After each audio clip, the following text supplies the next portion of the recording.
আজ সকালে চা খেতে গিয়ে বড় একটা বাস খেয়ে গেলাম। তো আমি একটা ভালো বেকারি থেকে গাড়িটা সাইড করে দিলাম আর আমার বন্ধুকে বললাম চলো চা খেতে যাই।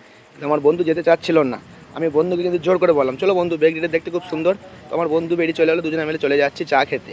তো গল্পটা হচ্ছে চা খেতে গিয়ে কী ঘটবে সেটা দেখুন আপনারা। চা খেতে গিয়ে বেকারিতে ঢুকে পড়ছি, আর বেকারিটা কিন্তু খুবই সুন্দর। আর বেকারির মালিক তাকিয়ে দেখছি যেহেতু ভিডিও করছি বলে, হার জায়গাতে ক্যামেরা অ্যালাউ থাকে না, তা কিন্তু সত্ত্বেও ভিডিও করেছি, মালিক কিছু বলেনি।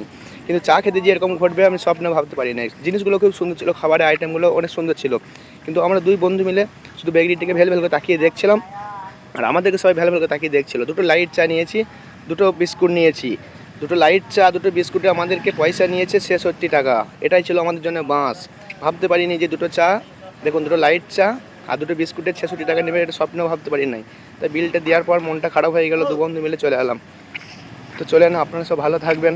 আর যেটা কেউ কিছু খেতে যাবেন একটু জিজ্ঞাসা করে খাবেন, নাহলে আমাদের মতো লম্বা বাঁশ খেয়ে যাবেন। তাই দু বন্ধু মিলে চলে গেলাম গাড়ি নিয়ে লোড করতে, কী আর করা যাবে।